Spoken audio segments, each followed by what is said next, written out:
১৫০০ আগে রাসূল সাল্লাল্লাহু আলাইহি ওয়াসাল্লাম এমন কিছু কথা বলে গিয়েছিলেন যেগুলো শুনলে সে সময় মানুষ বিশ্বাসই করতে পারত না। তিনি বলেছিলেন, সময় দ্রুত চলে যাবে, মানুষ উঁচু উঁচু দালান বানানোর প্রতিযোগিতা করবে, জ্ঞান কমে যাবে, অথচ মানুষ মনে করবে তারা আগের চেয়ে বেশি জানে, তারা অনেক বেশি জ্ঞানী। এখন এই ভিডিওটা যদি আপনি স্মার্টফোনে দেখছেন, উঁচু দালানের শহরে বসে, আর মনে হচ্ছে দিনগুলো কেন এত দ্রুত চলে যাচ্ছে, তাহলে থামুন, কারণ আপনি নিজেই হয়তো এই ৩টা লক্ষণের ভিতর বসবাস করছেন, অথচ কখনো খেয়ালই করেননি। শেষ পর্যন্ত দেখুন, কারণ ৩ নাম্বার লক্ষণটা এমন, যেটা শোনার পর আপনি আজকের দিনটাকে অন্যভাবে দেখবেন। আসসালামু আলাইকুম, স্বাগতম মাওয়া ইসলামিক রিলিফে। কিয়ামতের আগে ছোট্ট ছোট্ট অনেক লক্ষণ দেখা যাবে বলে রাসূল সাল্লাল্লাহু আলাইহি ওয়াসাল্লাম জানিয়ে গেছেন। এই মতো ছোট্ট আলামত, এই আলামতগুলো একটার পর একটা আসতে থাকবে, ধীরে ধীরে, যেন মানুষ টেরই না পায়। আজকে এমন ৩টা লক্ষণ নিয়ে কথা বলবো, যেগুলো এতটাই স্বাভাবিক হয়ে গেছে যে আমরা এগুলোকে সমস্যাই বলে মনে করি না। লক্ষণ ১, সময়ের বরকত উঠে যাওয়া। রাসূল সাল্লাল্লাহু আলাইহি ওয়াসাল্লাম বলেছেন, কিয়ামত ততক্ষণ পর্যন্ত হবে না যতক্ষণ না সময় কাছাকাছি এসে যায়। সহিহ ও বুখারী। কিছু বর্ণনা এসেছে, একটা বছর একটা মাসের মতো মনে হবে, একটা মাস একটা সপ্তাহের মতো মনে হবে, একটা সপ্তাহ একটা দিনের মতো মনে হবে, আর একটা দিন ১ ঘন্টার মতো মনে হবে। তিরমিজি। এখন নিজেকে জিজ্ঞেস করুন, গত রমজান কি মনে হয় না মাত্র কয়েক সপ্তাহ আগে গেল? গত বছরটা কি মনে হয় না চোখের পলকে চলে গেল? এটা কাকতালীয় নয়, এটা ঠিক সেই লক্ষণ যেটা নিয়ে নবীজি সতর্ক করে গেছেন। একটা বছর চলে গেছে, ২০২৫ সাল, এখনই আবার ২০২৬ সালের ৭টা মাস চলতেছে। কেউ বিশ্বাস করবে কত তাড়াতাড়ি বছর চোখের পলকে চলে যাচ্ছে? সময়ের এ দ্রুত চলে যাওয়ার পিছনে একটা গভীর কারণ আছে। সময় থেকে বরকত উঠিয়ে নেওয়া হচ্ছে। মানুষ ব্যস্ত থাকছে, কিন্তু আসলে কিছুই অর্জন করতে পারছে না। স্ক্রল করছে ঘন্টার পর ঘন্টা, অথচ দিন শেষে মনে হয় কিছুই করা হলো না। লক্ষণ ২, জ্ঞান কমে যাওয়া অথচ তথ্যের বন্যা।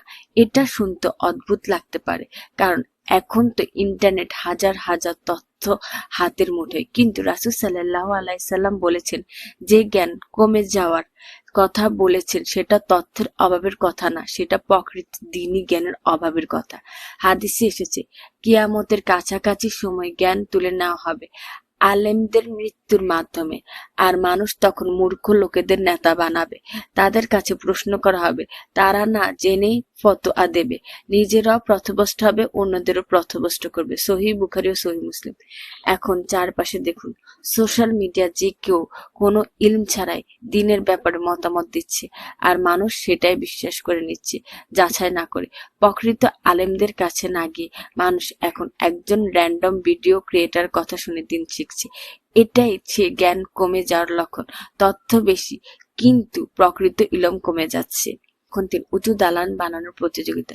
বিখ্যাত জিবরাইল আলাইহিস সালামের হাদিস, যখন তিনি মানুষের বেশে এসে রাসূল সাল্লাল্লাহু আলাইহি ওয়াসাল্লামকে কিয়ামতের আলামত সম্পর্কে প্রশ্ন করেছিলেন, তখন নবীজি সাল্লাল্লাহু আলাইহি সাল্লাম বলেছিলেন, কিয়ামতের একটা আলামত হলো, তখন দেখবে খালি পা, উলঙ্গ, দরিদ্র, মেষপালক উঁচু উঁচু দালান তৈরি একে অপরের সাথে প্রতিযোগিতা করছে। সহিহ ও মুসলিম।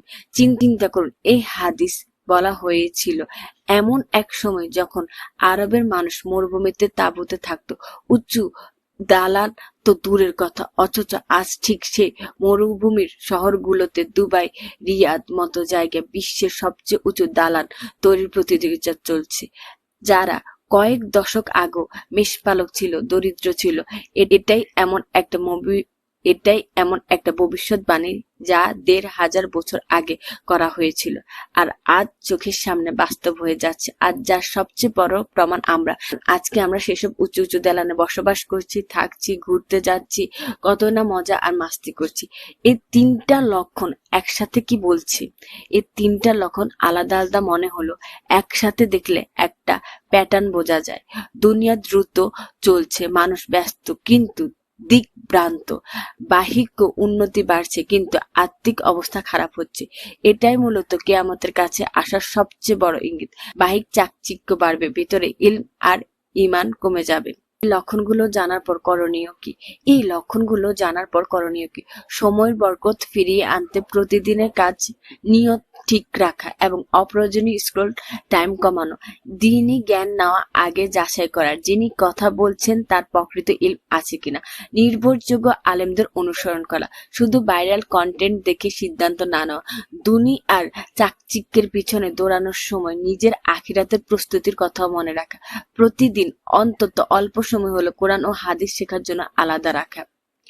এই তিনটা লক্ষণ প্রমাণ করে রাসূল সাল্লাল্লাহু আলাইহি ওয়াসাল্লাম যা বলেছিলেন তা মিথ্যা নয়, বরং এখন আমাদের চোখের সামনে ঘটেছে।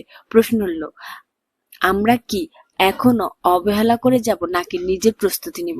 যদি ভিডিওটা আপনাকে ভাবিয়ে থাকে লাইক করুন, আর যাদের এটার জন্য দরকার তাদের সাথে শেয়ার করুন, সাবস্ক্রাইব করে রাখুন এবং আমাকে ইনস্টাগ্রাম, ফেসবুক আর টিকটকে ফলো করুন। সবগুলোর একই নাম, মাওয়া ইসলামিক রিলিফ। পরের ভিডিওতে বলবো এমন আরো 3টা লক্ষণ যেগুলো এখনোই ঘটেছে অথচ প্রায় কেউ জানে না। আসসালামু আলাইকুম ওয়া রাহমাতুল্লাহি ওয়া বারাকাতুহু।